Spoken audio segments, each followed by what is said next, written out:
parmi toutes ces infortunes, la seule que je jugeais impossible de pouvoir m'atteindre était de devenir ce que le journal appelait un cas pitoyable, c'est-à-dire une personne qui excite la pitié, non à cause d'un malheur particulier, mais par le seul fait d'exister.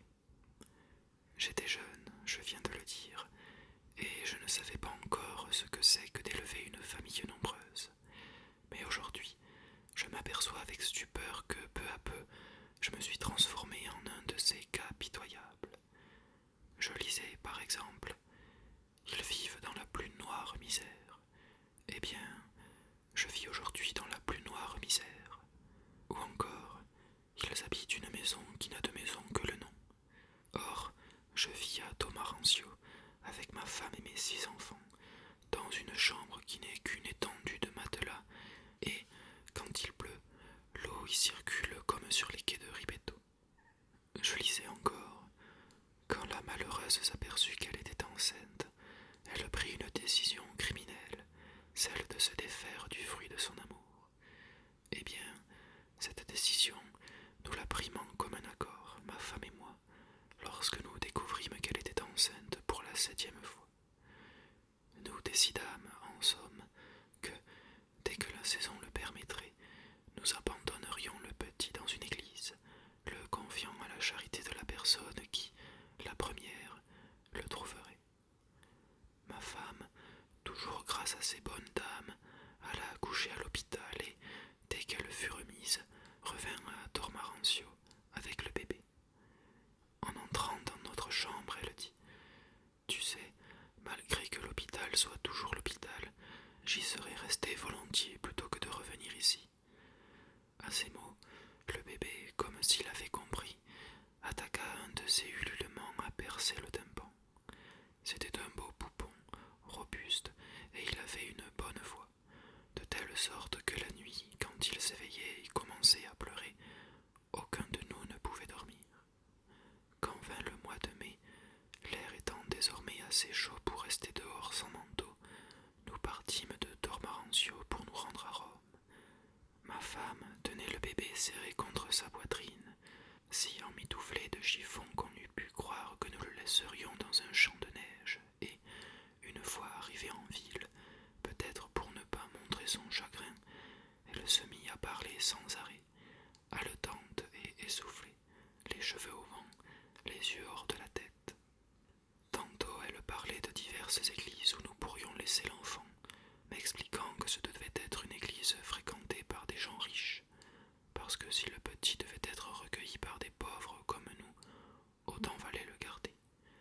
Tantôt elle me disait tenir à ce que cette église fût consacrée à la Madone, car la Madone elle aussi avait eu un fils, et qu'ainsi elle pourrait comprendre certaines choses et exaucer son vœu. Cette volubilité me fatiguait et me remplissait d'agitation, d'autant plus que je n'étais pas fier et qu'il me déplaisait de faire ce que je faisais. Mais je me répétais que je devais garder la tête froide, me montrer calme et donner du courage à ma femme. J'élevai quelques objections, dans le but surtout d'interrompre ce flot de paroles, et je dis « Une idée, si nous le laissions à Saint-Pierre ?» Elle demeura un moment incertaine, puis « C'est une vraie place d'armes que cette église. On serait dans le cas de ne pas le voir. Non, je veux essayer la petite église de la Via Condotti, là où se trouvent tous ces beaux magasins. Il y vient tant de riches. C'est le bon endroit. » Nous prîmes l'autobus, et, parmi les voyageurs, elle se tut. De temps en temps, elle enveloppait plus étroitement l'enfant dans sa couverture, ou bien elle découvrait avec précaution son visage afin de le regarder. Le petit dormait, son minois blanc et rose enfoui dans ses langes. Il était mal vêtu, comme nous, et n'avait de soigné que de petits gants de laine bleu pâle, et comme il avait ses menottes en dehors, bien ouvertes, on eût dit qu'il voulait les montrer. Nous descendîmes au boulevard Goldoni, et aussitôt ma femme reprit son verbiage. Elle s'arrêta devant la vitrine d'un joaillier, et, me montrant les bijoux exposés, se détachant sur du velours rouge, elle me dit « Regarde toutes ces beautés. Les gens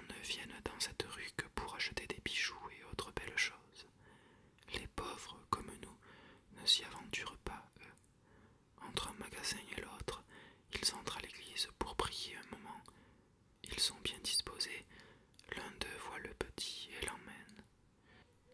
Elle disait ces choses en regardant les bijoux, le bébé serré contre son sein, les sourcils froncés, comme si elle se parlait à elle-même, et je n'osais la contredire.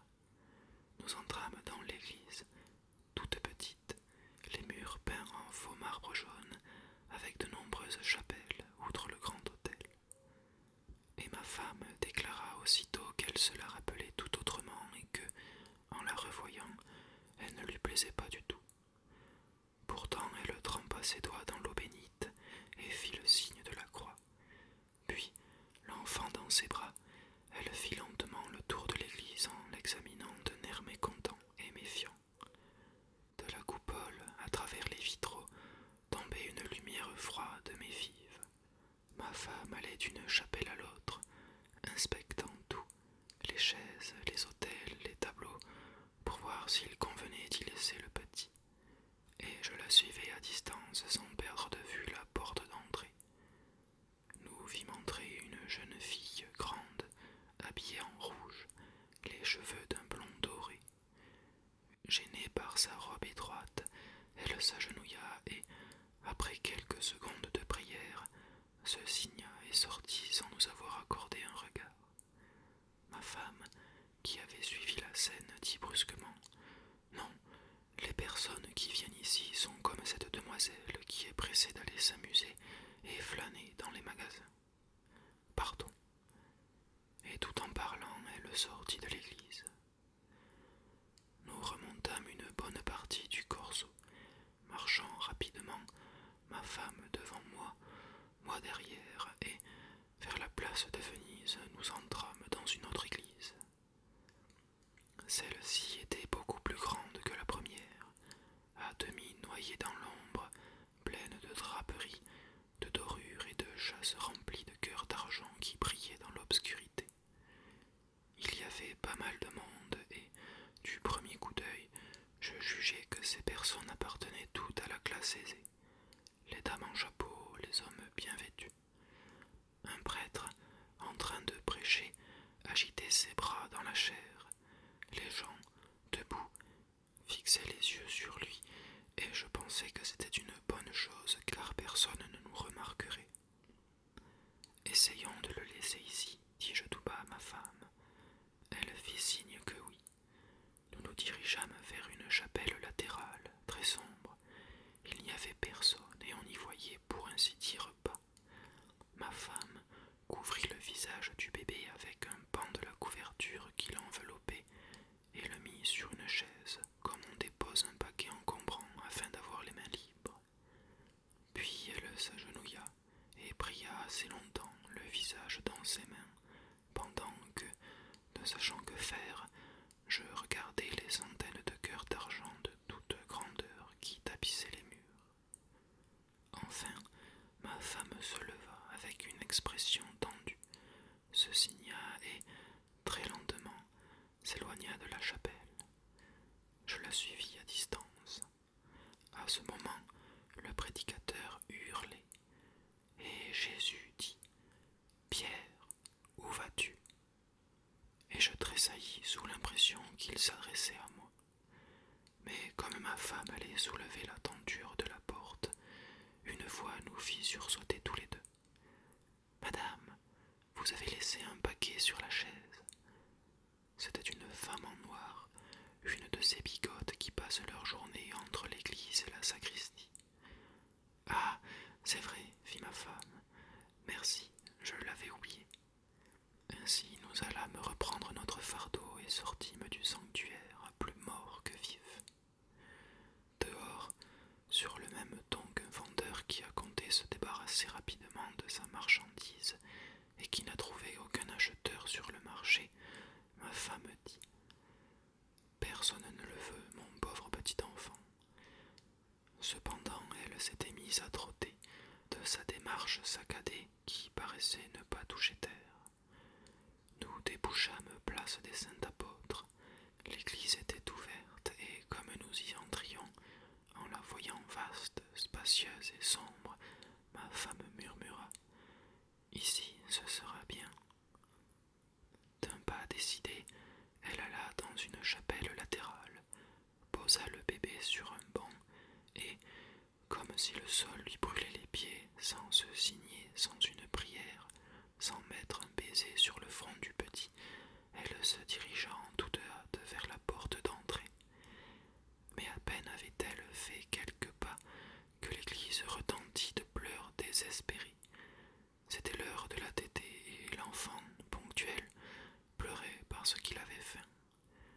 À ces cris aigus, ma femme perdit la tête. D'abord elle courut vers la porte, puis, toujours en courant, elle revint sur ses pas et, sans réfléchir où elle était, elle s'assit sur un banc, prit le bébé dans ses bras et dégrafa son corsage pour l'allaiter.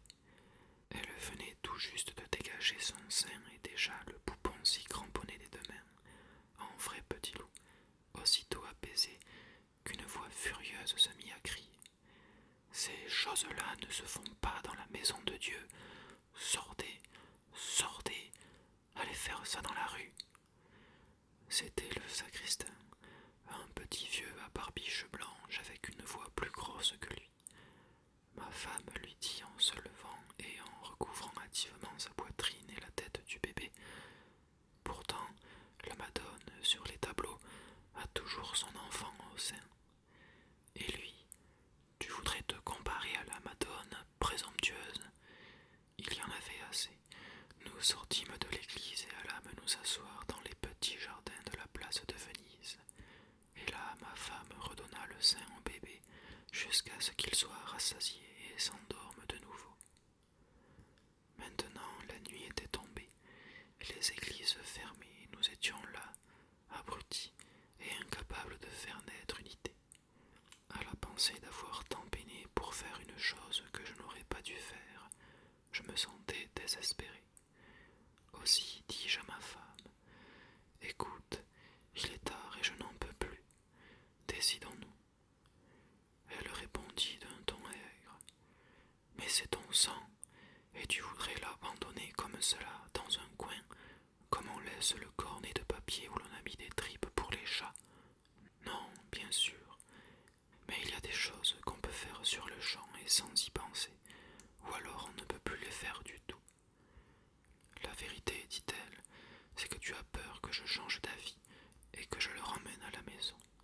Vous autres, hommes, vous êtes tous des lâches. » Je compris que ce n'était pas le moment de la contredire et répondis posément. « Je te comprends, va, mais rends-toi compte que pour aussi mal que les choses tournent pour lui, tout vaudra mieux que de grandir à Tormarancio, dans une chambre sans cabinet ni cuisine, entre les microbes de l'hiver et les mouches de l'été. » Et cette fois, elle ne répondit pas. Sans savoir où nous allions, nous prîmes la rue nationale, en la remontant en direction de la tour de Néron. Un peu plus bas, je remarquai une petite rue en pente, tout à fait déserte, à part une auto grise fermée, arrêtée devant un portail. J'eus une inspiration, essayai de tourner la poignée, et la portière s'ouvrit. « Vite, dis-je à ma femme, c'est le moment, mets-le sur le siège arrière. » Elle obéit, déposa le bébé sur le siège et je fermai la portière. Tout cela s'était fait en quelques secondes sans que personne ne nous vît. Puis je la pris sous le bras et nous nous éloignâmes en courant vers la place du Quirinal. La place était déserte et presque toute noire, avec de rares réverbères allumés sous les palais et, au-delà des parapets, les lumières de Rome scintillaient dans la nuit. Ma femme s'approcha de la fontaine, sous l'obélisque, s'assit sur un banc et se mit tout à coup à pleurer, en me tournant le dos comme si elle était toute seule. « Qu'est-ce qui te prend ?» lui dis-je. Et elle, « Maintenant que je l'ai abandonné, il me manque. Je sens que quelque chose me manque là, à ma poitrine, où il s'agrippait. » Et moi, au hasard, « Bah, ça se comprend, mais ça passera. » Elle haussa les épaules et continua de pleurer. Puis, brusquement, ses larmes se séchèrent, comme sèche la pluie sur la route quand souffle le vent. Elle se redressa, furieuse, et me montrant l'un des palais,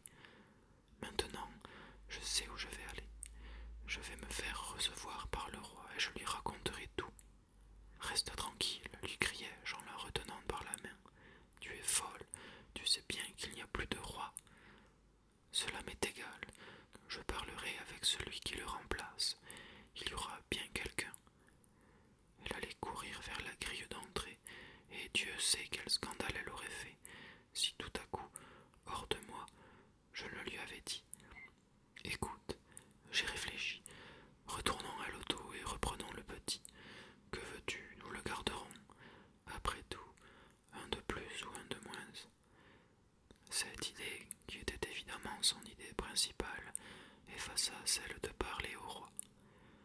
Mais y sera-t-il encore dit-elle en courant aussitôt vers la ruelle où se trouvait la voiture grise. Mais bien sûr, répondis-je. 5 minutes à peine ont passé.